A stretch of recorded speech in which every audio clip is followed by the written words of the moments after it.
Essa é a Nossa Conversa, um podcast feito para você, planejador financeiro. Do lado de cá, eu e o Amuri vamos discutir cases, responder perguntas, explorar pontos que são muito importantes dentro desse nosso universo. De alguma forma, a ideia é oferecer um pouquinho do que nós adoraríamos ter recebido lá atrás, no início das nossas jornadas. A gente espera, de coração, que cada episódio funcione como um abraço para quando essa caminhada estiver meio solitária demais. Amigos, como é que vocês estão? As conversas no grupo do Telegram têm sido tão legais, mas tão legais, que basicamente elas estão pautando a nossa temporada aqui do podcast. Então a gente teve conversa sobre como lidar com clientes que estão numa situação mais instável. A gente conversou um pouquinho sobre previdência privada nos últimos episódios também. E hoje a gente vai trazer para vocês um papo que também rolou no grupo, que é como lidar com os autônomos. E aí, Vi? E aí, eu acho que esse é um assunto que já aconteceu algumas vezes, né? Já iniciou algumas vezes lá. E é curioso porque a cada vez eu fico com uma sensação de que o grupo ele está se tornando um lugar seguro, vamos dizer, para a gente poder, para as pessoas poderem falar, olha, tá acontecendo isso, e não ter nenhum tipo de julgamento ali, né, aberto para, não, mas você tá fazendo errado, e é isso. É muito mais no intuito de ajudar e de trocar experiência, e de contar. Eu tô achando muito legal isso, assim. Então, justo. Tô animada. Sempre que a gente trouxer temas mais técnicos aqui, pessoal, a gente sempre vai trazer na perspectiva do planejador. Então não é que a gente vai ensinar como é que funciona a previdência privada. O que a gente vai conversar aqui é como é que você, enquanto planejador, discute a previdência privada com o seu cliente. Ou como é que você, enquanto planejador, lida com um cliente autônomo. Então não é ensinar o autônomo, é discutir um pouquinho sobre a posição do planejador. Vamos definir, Vi, quem que é esse... Aliás, antes da gente fazer isso, você gosta de trabalhar com autônomo? Todo mundo na Papo de Valor trabalha com autônomos? Como é que vocês organizam isso aí? A gente gosta bastante e eu acho que é importante a gente separar, assim, porque por muito tempo eu entendi que existia uma consultoria, um planejamento pessoal e um planejamento para pequenas empresas. E eram esses dois mundos. E o autônomo, ele fica no meio do caminho, né? Porque ele é pessoa, ele não é uma empresa super, né, que precisa de uma gestão, fazer uma DRE super complexa, não sei o quê, mas ele tem seu lado empresarial, que ele precisa olhar, tem a precificação, tem a parte tributária. Então ele fica ali no meio do caminho entre as duas coisas. E aqui na Papo de Valor, no começo, o que a gente fazia era separar muito claramente o que era consultoria pessoal e o que era consultoria empresarial. E agora, nos últimos meses, a gente está fazendo um movimento de as consultoras que atendiam só planejamento pessoal, elas estão também atendendo a parte empresarial do autônomo, vamos dizer assim, esses aspectos um pouco mais técnicos de tributação, de precificação, previdenciário, enfim. Justo. Eu sempre adorei o tema. Então eu comecei trabalhando com planejamento pessoal, estritamente pessoal, e aí foi questão de tempo até surgir, sei lá, o primeiro psicólogo, acho que foi um psicólogo a primeira vez, ou o primeiro advogado que recebia de maneira variável. Começaram a surgir esses profissionais, eu comecei a experimentar coisas com esses profissionais também, e para mim abriu um mundo, assim, porque eu acho esse assunto muito interessante. Eu gosto da flexibilidade do autônomo de pivotar modelos de negócio. Eu gosto das complexidades que geram na hora de fazer a gestão financeira, que são geradas, né, na hora de fazer a gestão financeira. Então, é um universo que eu curto muito, assim. E eu acho que tem uma diferença muito grande na abordagem entre a pequena empresa e o autônomo. Então, sim, o autônomo, na maior parte das vezes, ele vai ser uma pessoa só, talvez um ou dois funcionários que fazem um papel de apoio ali, mas no geral é uma pessoa que tem uma atividade profissional e que provavelmente na faculdade ou no período de formação não aprendeu sobre gestão. Então é um psicólogo que não faz a menor ideia do que é um fluxo de caixa. É um médico que não teve nenhuma cadeira na faculdade sobre gestão financeira. Um dentista que não sabe precificar. É essa classe profissional que eu acho que eu gosto tanto desse povo e desse tipo de atendimento porque eles estão numa posição tão despreparada em termos financeiros que os primeiros insumos que você oferece para eles já geram um retorno gigantesco. Isso para mim é muito legal de ver. Então, ele estava num caos completo, ele não fazia ideia de nada e, de repente, com 2, 3 encontros, ele fala, puta que pariu, olha quanta informação interessante, isso aqui vai mudar o meu negócio, vai mudar o jeito que eu lido com dinheiro. Então, acho que é por isso que para mim é um mundo tão fascinante assim. E tem uma coisa que eu acho curiosa também sobre o perfil do autônomo. A gente, talvez na hora de desenhar esse planejamento financeiro, a gente tem que se preocupar um pouco com o volume de coisas que a gente vai exigir dele. Porque dá para colocar isso, dá para pensar em gestão financeira para autônomos com muita complexidade, com muito detalhamento. Então, se eu estou falando de um arquiteto, tá, mas então vamos fazer um controle de quantas horas está sendo gasta por cada projeto? Isso é um detalhe, é um ponto específico que vai demandar muita disciplina, tempo e dedicação para conseguir fazer esse controle fino. E que não é necessário em todos os casos, obviamente. Mas o perfil desse autônomo é geralmente uma pessoa que tem que lidar com atendimento, com prospecção, com marketing, com a parte empresarial do financeiro, com a parte operacional, pessoal, o próprio trabalho, o psicólogo, que além de todas essas coisas, ele precisa ser psicólogo, né? Então, ele tem muitas funções, ele gira muitos pratinhos. E isso foi uma coisa que, para mim, divide um pouco os autônomos em 2 grupos. Eu não sei, talvez a gente vai discordar um pouco assim nesse ponto. Mas, para mim, tem o autônomo que ele quer ser autônomo e ter aquela cara de autônomo. O psicólogo que atende um lugar e é isso. E tem o psicólogo que, por mais que num primeiro momento ele subloca uma sala por algumas horas e tem uma estrutura financeira mais compacta, ele já, desde o início do negócio dele, da atividade profissional, ele está pensando em montar a própria clínica e ter outras pessoas. E quanto antes ele olha para o financeiro dele de uma forma mais robusta, mais fácil vai ser para ele dar os próximos passos. E ele vai dar os próximos passos com muito mais confiança, assim. Então, para mim, o autônomo, ele ainda se divide nesses 2 pequenos grupos. Justo, acho que eu concordo com essa divisão também. Eu não sei, eu ia arriscar um palpite, tipo, a maioria tá nesse grupo, a maioria tá naquele grupo, mas eu já cruzei com pessoas que estão, com diversos profissionais que estão nesses 2 grupos bem distintos. O que quer escalar desesperadoramente e o que tá falando, pelo amor de Deus, eu só quero ser um médico. Será que eu posso só ser um médico? Eu quero atender, eu quero ver o joelho das pessoas. É isso que eu quero fazer. E eu acho que é interessante a gente pegar essa malícia de entender isso rápido. Numa primeira conversa, sacar mais ou menos quais são as aspirações daquele autônomo. Isso vale para qualquer processo de consultoria, não só para autônomos, né? Entender quais são as aspirações daquele cliente. Mas eu acho que no caso dos autônomos é especialmente importante e eu sei que esse é um tema que vocês gostam bastante aí. Você vai ter que entender de que forma que esse autônomo gere o tempo. Porque se ele é aquele autônomo, eu já cruzei, por exemplo, com muitos médicos que lidam com isso dessa forma, que tem a agenda lotada das 7 da manhã às 9 da noite, você necessariamente vai precisar oferecer para ele algo ridiculamente simples, que vai tomar alguns minutos, porque qualquer coisa além disso que você oferecer vai ser sumariamente ignorada. E aí vai acontecer aquele fenômeno muito triste que acontece nas consultorias, que a gente fica meio dolorido, que é a pessoa desapareceu. Ou a pessoa não voltou para a reunião, ou a pessoa não segue o que a gente fala. Mas, na verdade, é uma sobrecarga muito grande para aquele autônomo.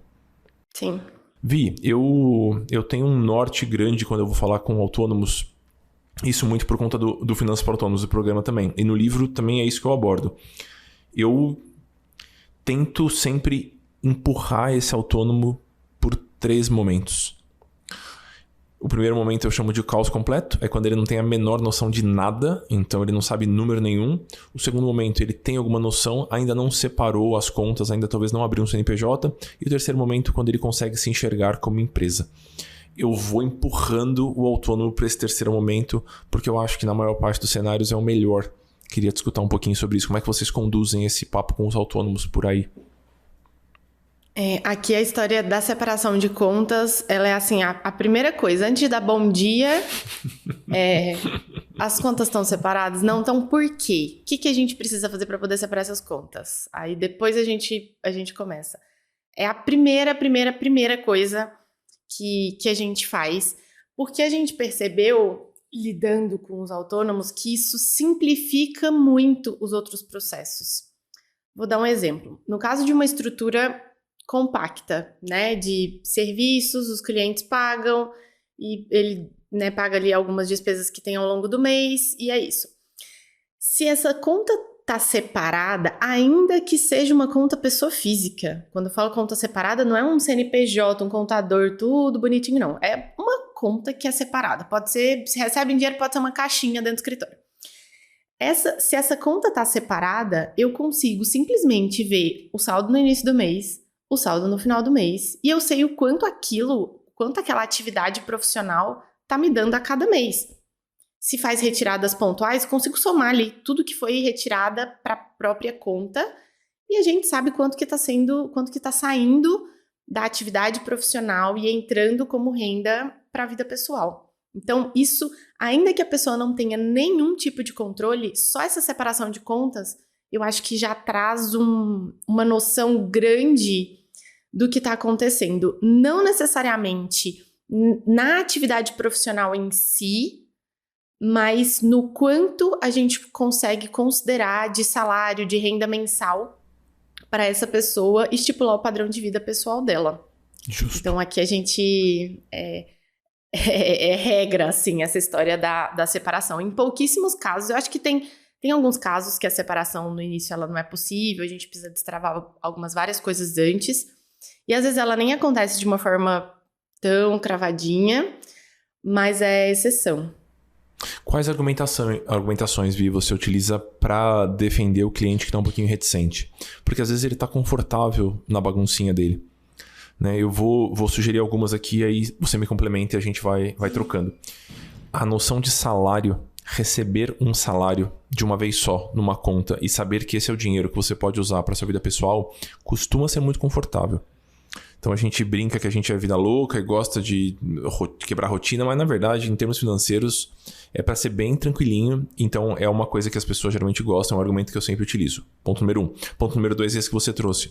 Então fica fácil de olhar os números se eu tenho tudo separado numa conta só, mesmo que não seja uma conta PJ. Eu brinco com os alunos que é uma conta PJ entre aspas, que é uma conta PF que a gente só usa para a empresa. E eu acho que essa é uma técnica muito boa também. Que mais? Quais argumentações que a gente pode usar com um cliente que não quer andar com essa separação? Você acha que tem muitos casos de clientes que são mais resistentes? Eu tentei buscar aqui agora, né, em poucos segundos na memória. Eu acho que eu não tive muitos. Olha, eu atendo mais é um termo feio de falar, né? Mas eu atendo mais na baseada dos autônomos, né? Porque são os alunos do Finanças para Autônomos atualmente. E eu acho que tem um percentual significativo que, de certa forma, está acomodado na logística financeira que ele já tem hoje. E ele acha que o que ele tem que fazer na vida dele é ou ganhar mais, às vezes precisa ganhar mais mesmo, ou ajeitar a precificação. Ele não olha para essa logística interna, que muitas vezes, se a gente mudasse, traria muito mais clareza. Então eu acho que tem uma galerinha aí. Aqui enquanto você estava falando, me veio à cabeça alguns casos que a gente atendeu que a gente não conseguiu chegar nessa separação por alguma resistência de logística, assim mesmo. Isso aqui já está funcionando, e enfim. De pessoas que são autônomos e que recebem de muitos lugares e formas diferentes. Então, o médico vários convênios, que atende exatamente, vários convênios, e ele atende particular, e ele também tem um fixo de um concurso, enfim. E aí cada coisa paga em um banco diferente, de um jeito diferente, uma coisa meio caótica. A gente já estruturou várias vezes cenários do tipo, então, esse recebimento aqui vai ser responsável pelo seu padrão de vida. Esse outro recebimento, ele vai entrar nessa outra conta porque já está lá e você não quer mexer, mas ele só vai ser responsável pelos seus investimentos. Tudo que entrar lá é dos seus investimentos, vai direto para o investimento, para o futuro. Então, a gente, às vezes, utilizar a estrutura meio que carimbando o uso do dinheiro de cada lugar, quando a gente não conseguir unificar isso.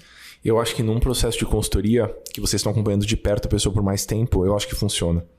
No meu cenário, que eu não tô acompanhando tão de perto as pessoas, eu não tenho essa recorrência com essas pessoas, eu costumo ser um pouquinho mais duro. Então, nesse cenário do médico, é um cenário muito clássico, né? Porque os convênios são muito intransigentes com os profissionais. O que eu geralmente faço é, a gente vai ter essa conta aqui, que vai ser a sua conta profissional, seja ela PJ ou PF, tanto faz, não vem ao caso nesse momento. E a gente vai ter essa outra conta aqui, que é a sua conta pessoal do dia a dia. E a gente vai ter outras 17 contas que os convênios exigem que você tenha. Mas pingou na conta que o convênio te paga, você vai transferir para a conta profissional. Pingou na conta que outro convênio te paga, transfere para a conta profissional também. A gente meio que usa essa conta profissional como uma centralizadora. E essa conta que centraliza tudo paga para a conta PF. Então essa é uma abordagem que, na minha experiência, trabalhando com um público um pouquinho mais escalado, funciona melhor. Mas se eu acompanhasse de perto as pessoas, eu também não hesitaria em fazer desse tipo, isso aqui vai ser para pagar o convênio. Isso aqui vai ser para pagar o seu aluguel. Eu faria algumas caixinhas. Mas, como regra geral, eu gosto de centralizar num lugar só. Sim, ótimo. Me veio aqui também uma questão, porque quando a gente olha para todos esses universos muito separados dentro da vida do autônomo, o que acontece é que ele perde essa clareza de quanto de fato ele está ganhando, de para onde que está indo esse dinheiro, porque fica tudo muito picado. Uhum. E quando a gente consegue fazer esse movimento de uma forma mais acelerada, mais rápida, quando, obviamente, o cliente está afim e quando existe um capital, um caixa, para falar, então agora você vai receber tudo aqui nessa conta e no final do mês ou no início do próximo mês a gente vai fazer uma retirada pontual. Mas nem sempre a gente tem esse capital de giro para ele poder, também um capital de giro, mas enfim, ele tem esse caixa para poder passar o mês e fazer uma retirada só. Como você faz por aí? É duro. Eu ia comentar isso em seguida. Quando a gente chega nesse momento 3, que a gente separa as contas, eu tento fazer o quanto antes, eu tento instruir que o cliente faça o quanto antes, mas, na minha experiência, se a gente faz esse movimento com o caixa muito, muito, muito apertado, começa a ficar um vai e vem de dinheiro sem fim. Então ele pega um pouquinho para conta pessoal, mas aí falta para pagar o imposto, sei lá o que, na empresa, aí ele vai lá e transfere para conta da empresa e começa a ficar um vai e vem, ele começa a roubar dinheiro de um lado para o outro. Então eu costumo orientar que a separação de contas aconteça quando a gente tem uma sobrinha mínima ao ponto de eu conseguir falar, olha, dá para tirar um salário todo dia 30, ou dá para tirar um salário no dia 15, um salário no dia 30. Eu costumo esperar essa gordurinha surgir antes de sugerir a mudança, porque caso contrário, fica esse rouba-rouba e eu acho que o cliente acaba se confundindo mais. Mas eu acho que é uma dúvida importante, assim. Muitas vezes, não sei se vocês fazem isso aí também, muitas vezes se o cliente tem uma condição um pouquinho mais confortável e o negócio ainda não engrenou, eu abro a possibilidade do cliente pegar um pouquinho de capital pessoal, a reserva que ele tem, e injeta na empresa para conseguir fazer as coisas começarem a rodar. Então é algo que eu costumo propor também nos cenários em que as variáveis se aplicam, né? Como a gente já faz essa separação logo no início, a gente enfrenta esse problema. E aí, a forma que a gente vai passando, talvez pensando aí nas 3 etapas da organização financeira do autônomo, é que a gente começa com uma retirada semanal, depois a gente passa para uma quinzenal, depois a gente passa para mensal. E aí isso fica muito claro de, olha, então agora a gente não tem capital para conseguir fazer essa separação e fazer uma retirada única, mas a gente quer chegar lá. Então, se a retirada por mês é de R$8.000, a gente vai fazer 2.000 por semana, ou 4.000 na primeira semana, 2.000 na segunda e 1.000 nas outras 2. A gente divide conforme o fluxo, assim, tanto pessoal quanto profissional.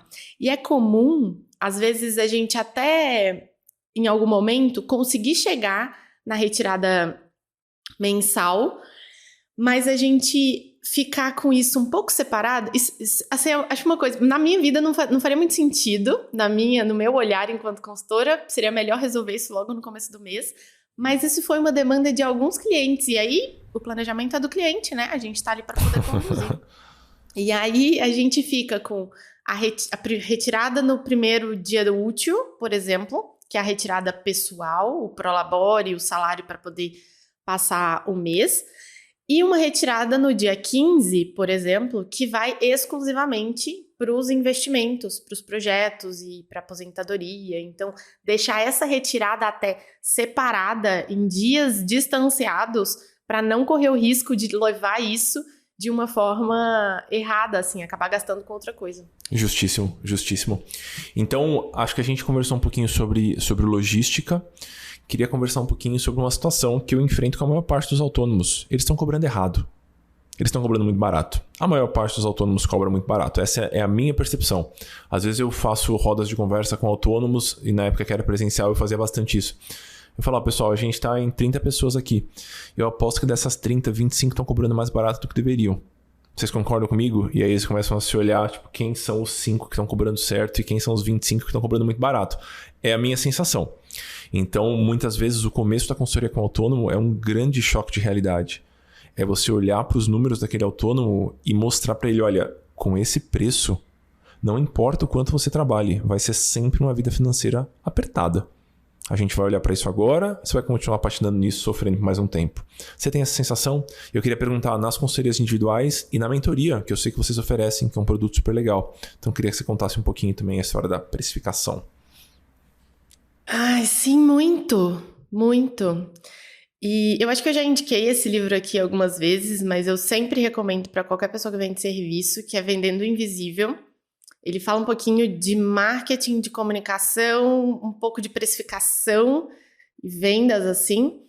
E a maior parte do livro, ele pontua o que eu acho que é a grande dor. As pessoas, elas não cobram barato porque elas... eu fiz essa conta e achei que é esse o preço. Ou esse daqui é o preço do mercado.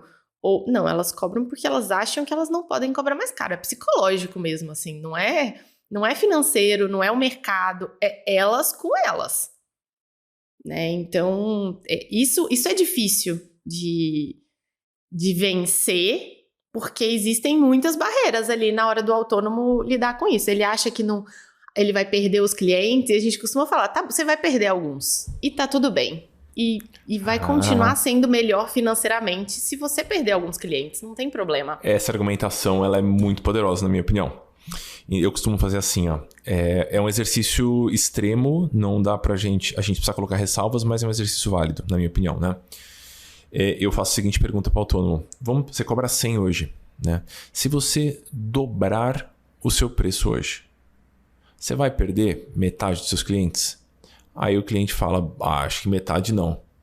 E aí eu continuo. Será, já que você acha que não vai perder metade dos seus clientes, será que não faria sentido dobrar o preço agora? Você acha que seria ruim perder 30% dos clientes, mas faturar o dobro em cima dos que ficaram? Eu sei que tem outras variáveis aqui, para além do preço, né? Tem o seu posicionamento profissional, tem quem você quer atender, tem tudo isso. Mas será que não vale a pena? Eu gosto de fazer essa provocação porque é uma espécie de choque de realidade para ele entender que está tudo bem não fechar todos os orçamentos. Isso acontece comigo até hoje, acho que acontece com você também. A gente manda orçamentos que não fecham. Né? O objetivo não é fechar todos, o objetivo é fechar os melhores, os que têm mais fit com você. Isso vale para a consultoria financeira também, veja só. Nós, autônomos consultores financeiros, não são todos os clientes que vão aceitar. E a gente deveria passar isso para os outros clientes também. Você falou da questão emocional, Vi, sabe um ponto que eu vejo os clientes se escondendo muito atrás desse ponto, que é, eu sou muito bonzinho, eu quero ajudar, né? Eu quero ajudar os meus clientes, então eu cobro barato.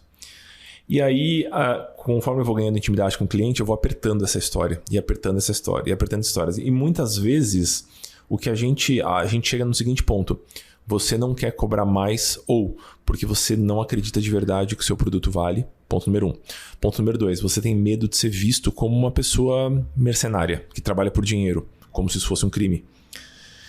Ou então, um terceiro ponto ainda, que esse é ainda mais complexo, você tem medo que se você cobrar caro, você vai ser exigido demais. E vão exigir um trabalho de muita qualidade, um trabalho que gera muito resultado para você. E eu chego nesses 3 pontos. Assim, esse terceiro para mim é especialmente útil, porque tudo que você deveria desejar é que seu cliente te exija muito, para que você possa entregar um negócio incrível, porque o seu trabalho enquanto autônomo ele só funciona se ele for muito bom. Você não vai ganhar na escala. Você autônomo não vai ganhar na escala.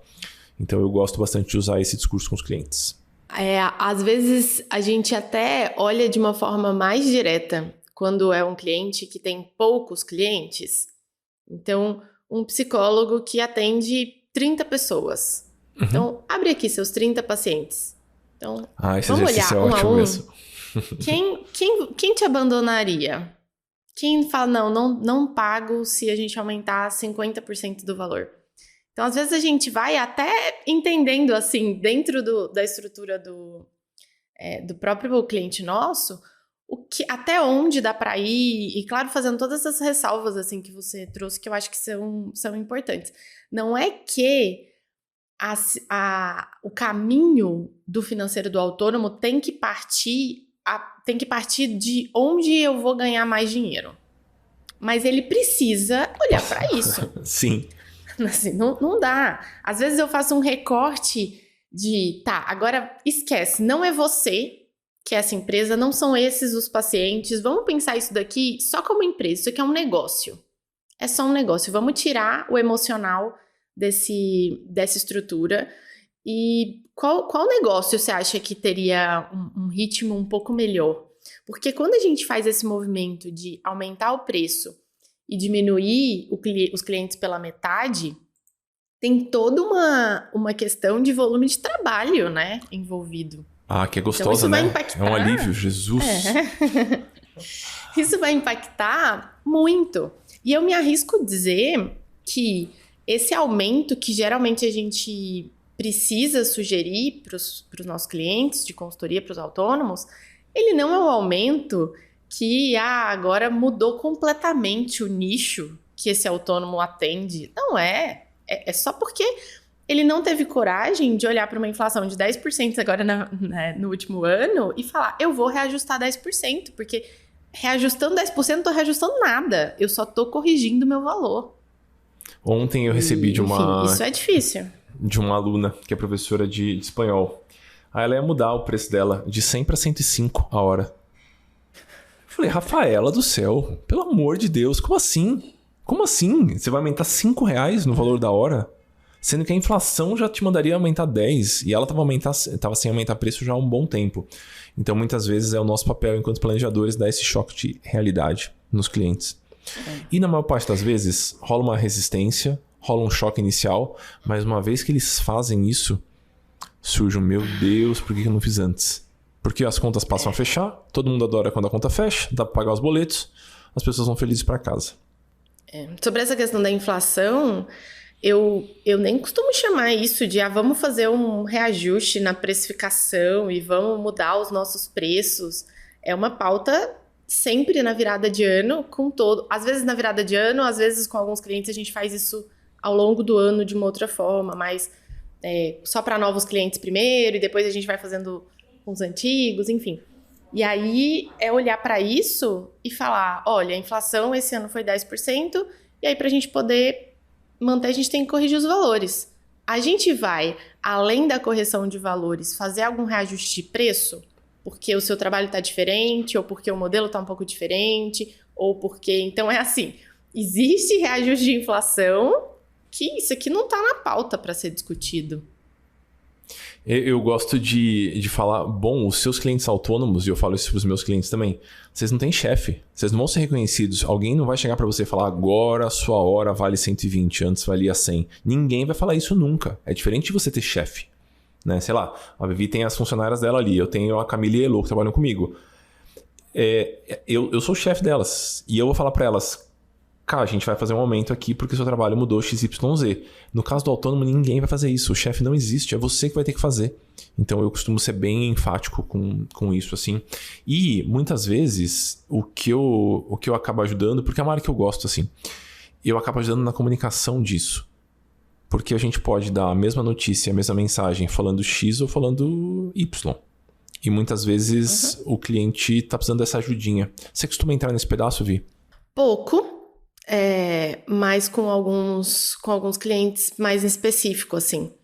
A gente não é especialista nisso. Quando a gente entra... Na verdade, eu falo que a gente dá pitaco em um monte de coisa que a gente não deveria. Mas entendendo que aquele autônomo, geralmente, ele não tem outras pessoas, tantas pessoas sensatas, para poder conversar sobre esses aspectos. E eu acho que a gente é sensato assim. Então, se ele quer discutir, mas e esse pacote assim, desse jeito, com esse produto, e se eu mudar isso para aqui, e se eu for... A gente dá uma opinião e tenta discutir, levantar alguns pontos, porque querendo ou não, por conta dos nossos negócios, a gente estuda um pouco isso, né? Claro. Até sobre gestão de tempo, ferramenta para poder fazer atendimento, coisas assim mais técnicas, de vez em quando a gente acaba entrando um pouquinho também. Eu gosto de deixar isso demarcado durante a sessão de consultoria. E eu falo, eu vou tirar meu chapéu de consultor, vou botar meu chapéu de palpiteiro, porque eu tô dando aqui não é um palpite, não é um aconselhamento profissional. É simplesmente um palpite de quem já experimentou muita coisa e de quem já tá no mercado há alguns anos. Vi ferramentas interessantes, exercícios interessantes que a gente usa com os nossos clientes e alunos autônomos. Queria discutir alguns para a gente poder oferecer para quem está estudando a gente também e que está começando a atender autônomo agora. Vou puxar o primeiro e aí você me fala se você usa e puxa o próximo.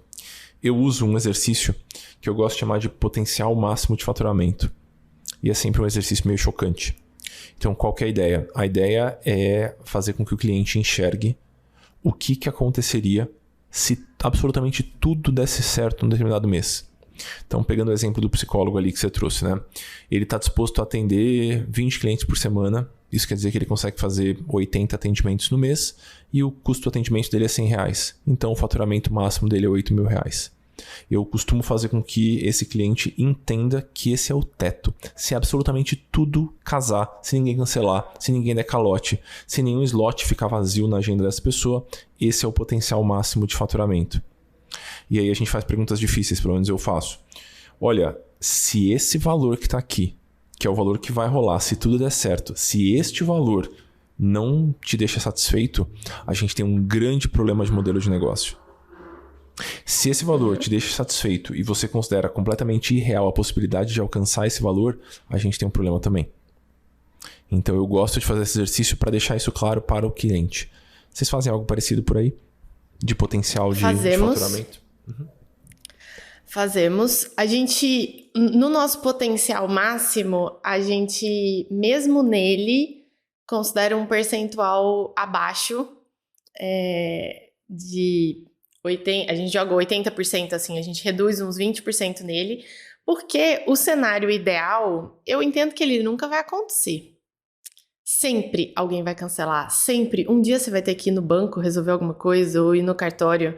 E, enfim, então a gente já joga esse potencial máximo com uma folguinha ali.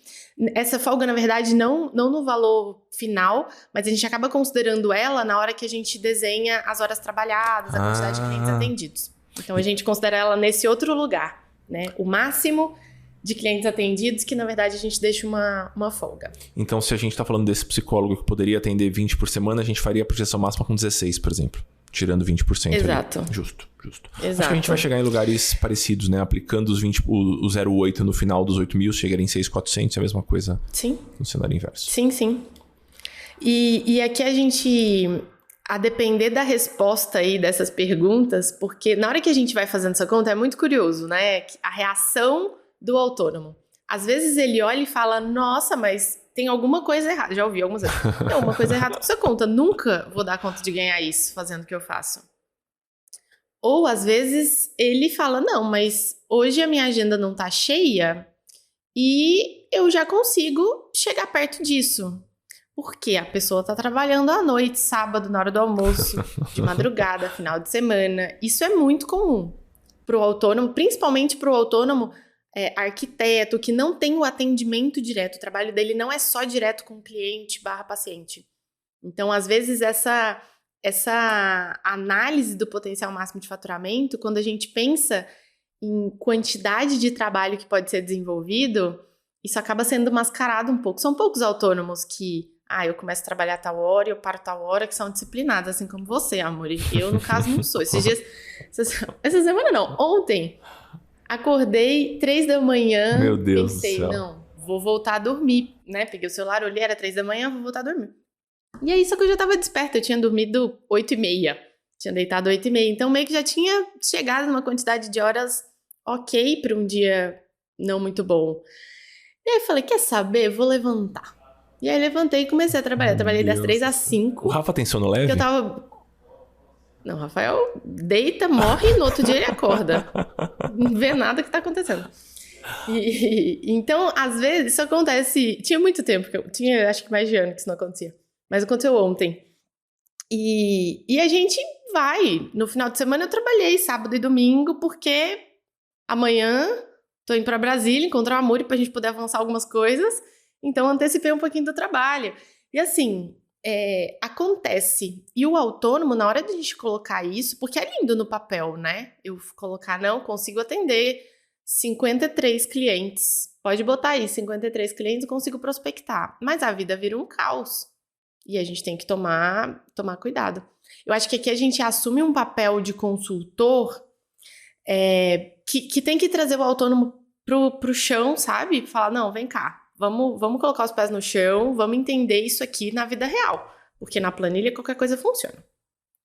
Só avançando um pouquinho, assim, depois que a gente olha para esse potencial máximo de faturamento e olha para o modelo de negócio, ainda que ele esteja ok, a gente tem um simulador, enfim, que são várias colunas que a gente consegue desenhar algumas possibilidades, tipo cenário atual. E vamos ver outros cenários de modelo de negócio? Modelo de negócio, assim, mudando algumas coisas pequenas. Então, e se o meu tempo de atendimento, ao invés de 1h30, cair para 1 hora? E eu conseguir fazer e aumentar tantos % aqui no meu preço? Sabe? Meio que testando cenários diferentes, porque às vezes a gente está confortável, mas tem alguma pequena mudança que vai melhorar bastante o nosso resultado, que a gente já consegue fazer. Então vocês brincam com as variáveis do cliente, na verdade. Exatamente. Quando eu entro nesse ponto, eu também faço a brincadeira de chapéu. Eu falo, vou tirar o chapéu de consultor, vou dar uns pitacos aqui de modelo de negócio, porque eu acho que talvez faça sentido. Eu acho que é um exercício válido também. Antes da gente continuar com os exercícios ou ponderações, tem 40 minutos de episódio e a gente não fez o nosso jabá. Então, pelo amor de Deus, vamos fazer o nosso jabá aqui. A Vivi tá vindo para cá amanhã pra gente avançar com um tanto de coisa da empresa, da nossa. E deixa a gente avisar que a lista de aplicações para a nossa formação, que começa em maio de 2022, já está aberta em nossa.cc. Então, se você gosta do tom que a gente usa por aqui, da abordagem que a gente usa por aqui, do trabalho que a Vi faz na Papo de Valor, ou que eu toco por aí, dê uma olhadinha por lá. A gente vai explicar como essa formação vai funcionar. Vai ser um processo de 6 meses. Estamos animadíssimos por aqui, convidando os parceiros. A professora Vera vai participar junto com a gente também, tocando a parte comportamental, e a gente está super animado em oferecer a formação. Então, nossa.cc, todas as informações estão lá. Pronto, agora sim, já fizemos nosso jabá, a gente pode continuar com a nossa conversa. E aqui a gente tá, Amori, falando a partir da perspectiva do abordagem do planejador com os clientes, mas dentro da formação a gente vai entrar bastante nesse assunto, porque os planejadores, né, ali dentro, ou pequenos negócios ou autônomos de alguma forma, então a gente vai discutir, vamos brincar com esses modelos e calcular esse potencial máximo de faturamento e desenhar cenários, brincar com essas variáveis ao longo da nossa formação de uma forma mais bem estruturada, assim, pra gente conseguir ver possibilidades de trabalho. Não sei quem tá no grupo testando a gente, mas a Vivian tem um arsenal, uma metralhadora de simuladores e planilhas, ferramentas. A menina perguntou no grupo se alguém tinha algum simulador que fazia amortização usando FGTS, alguma coisa assim. Eu respondi inocente, né? Eu e a Vi estamos em lugares diferentes, né? Então a Vi tá em Goiânia e eu tô em Brasília. Eu respondi assim, olha, eu nunca vi, eu sempre faço na mão esse negócio, porque sou eu faço na hora com o cliente ali, rabisco e dou um resultado aproximado pro cliente. Aí quando eu mandei a mensagem, eu falei, eu tenho certeza que a Vivian já inventou alguma coisa que faz isso sozinho. Deu 30 segundos a Vivian no grupo, falando do simulador que ela mostrou. E ela me mostrou ontem o simulador e realmente ele funciona. Então, vocês vão contar com tudo isso na formação, pessoal. Vai ter o meu caos lá e vão ter toda a estrutura e o arsenal da Vivi também para ajudar vocês. E engraçado assim que essa estrutura desses simuladores, enfim, foi algo que, olhando para o meu modelo de negócio, eu entendi que era necessário. Então, às vezes, o financeiro ele vai apontar algumas mudanças técnicas que a gente precisa fazer. Então, eu precisava diminuir, de alguma forma, a quantidade de horas que as consultoras tinham de trabalho fora reunião. A partir do momento que o simulador está pronto, o cliente traz o cenário, a gente abre e faz tudo na hora. Não tem que pensar nada antes. Então vamos pesquisar, fazer a simulação na Caixa Econômica. Não, eu jogo lá e já vai estar pronto tudo. E aí isso melhora o potencial máximo de faturamento e o cenário de modelo de negócio como um todo. A sensação que eu tenho é que o seu esforço enquanto pessoa que mentora e forma planejadoras financeiras aí no Papo de Valor quais são os pontos cegos? Quais são os ladrões de tempo dessas consultoras? E muitas vezes eu acho que a gente acaba fazendo esse papel com os nossos clientes autônomos, conectando os dois assuntos agora aqui. Então a gente vai olhar para a vida financeira daquele autônomo e vai tentar apontar possibilidades, mesmo que não seja a nossa área de expertise. No caso da Vivi com as planejadoras, ela está lidando com planejadoras, ela é uma planejadora, então fica fácil. Mas às vezes a gente vai adaptar no modelo de um médico. Esses dias eu estava discutindo se um dentista devia fazer afiliação com a Invisalign ou com outro produto. E a gente estava meio que analisando durabilidade e aceitação no mercado. Então a gente vai meio que se enfiando em diferentes contextos. Eu adoro isso. A gente estava discutindo isso esses dias, né? E tem planejadores que não curtem tanto, que gostam de ter um produto especializado para arquitetos ou trabalhar só com médicos. Eu gosto de estar em lugares muito diferentes. Mais ferramentas, Vi, além do potencial máximo de faturamento, desses exercícios que a gente faz com os clientes, tem algum que te vem na cabeça aí? Eu acho que tem um de antecipar cenários caóticos financeiramente. Então, às vezes a gente está ali muito preso no dia a dia, no mês. Então tem que entrar tanto e vai sair tanto. E aí que agora encaixou. E parece que está encaixado, vem aquela vontade de, então vamos aumentar a minha retirada mensal? Então vamos mexer um pouco nisso? E eu gosto de antecipar alguns cenários de doença, precisei ficar sem trabalhar, tirei férias, licença maternidade. Então, cenários, alguns planejados, obviamente, a gente tem que antecipar mesmo de todo jeito, incluir isso dentro do planejamento, mas alguns não planejados, imprevistos que podem acontecer. Inclusive, imprevistos Agora, a pandemia vai ser um ótimo exemplo pro resto da vida, assim, né? De coisas externas que a gente não esperava e que vai impossibilitar o nosso trabalho, ou vai mudar muito a nossa estrutura de trabalho. Então, esse tipo de antecipação faz sentido. E aí, cabe naquela mesma história, quando a gente vai falar com um cliente sobre aposentadoria, vamos sair desse lugar e vamos imaginar a gente lá nesse cenário. Você acabou de acontecer isso, você vai ter que ficar 2 meses sem trabalhar porque precisou fazer uma cirurgia de última hora. E aí, o que vai acontecer? A gente já tem essa reserva e aí a gente consegue fortalecer um pouco, principalmente a formação de uma reserva, que eu não sei como é o seu caso aí, mas os autônomos têm uma resistência grande, querem fazer uma reserva muito pitiquinha e não, tá bom, não vou ficar sem cliente. Eu dou o meu exemplo aqui. E como as pessoas que me contratam geralmente consideram que eu tenho algum bom senso e sou razoavelmente bem sucedido, quando eu dou o meu exemplo, elas acabam escutando. Então, eu costumo falar assim, olha, eu sou um bundão aqui. Você deixa 3 meses de reserva? Eu falo, não, eu deixo 1 ano de reserva no caixa da empresa. Mas você não vai investir para nenhum lugar? Eu falei, não, eu fico feliz que esse dinheiro tá lá, porque se eu quebrar a perna ou perder a voz, eu tenho a minha garantia aqui. Então, eu dou o meu exemplo para os clientes.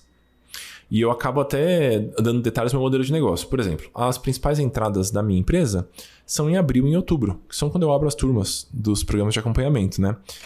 Teve quando é que foi? Foi em 19, que a pandemia começou quando? Eu já tô perdido no tempo. Em 20. Foi março de 20, né? Que era exatamente a data do lançamento, da abertura de turma. Né? Então, eu lembro que quando a gente descobriu o significado da palavra pandemia e que a gente entendeu que a gente não ia poder sair de casa por algum tempo, eu tava para disparar o e-mail de vendas, assim, eu ia apertar o botão enviar. E aí, foi o pior lançamento dos últimos 4 anos, porque as pessoas estavam com a cabeça em outro lugar. Se eu não tivesse caixa na empresa, eu ia pensar, será que eu vou ter que mexer em reserva que eu tenho na vida pessoal para bancar o meu salário, as contas da empresa e pagar o salário da Camila e da Elô? Então, eu gosto de ter reservas gordinhas e eu costumo dar o meu exemplo para os clientes autônomos, porque eles costumam escutar. Então, quem contrata você te considera uma pessoa de bom senso. Então, você pode usar o seu exemplo para muitas coisas.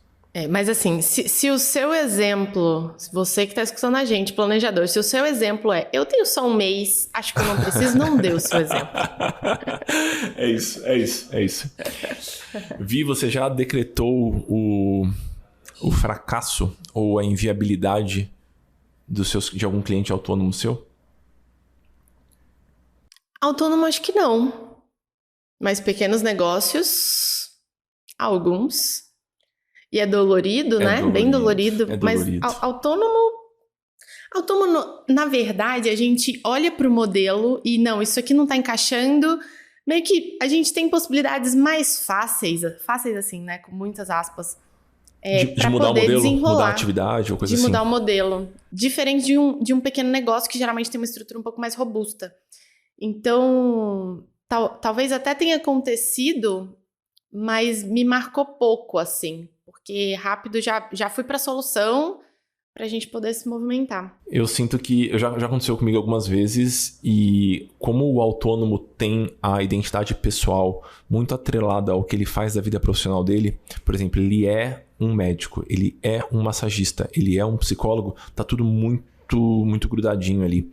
Eu sinto que ele se decepciona quando a gente fala, olha, desse jeito, com esse modelo, você não vai chegar nesse número. Eu lembro de uma cliente que é massoterapeuta, massagista, né?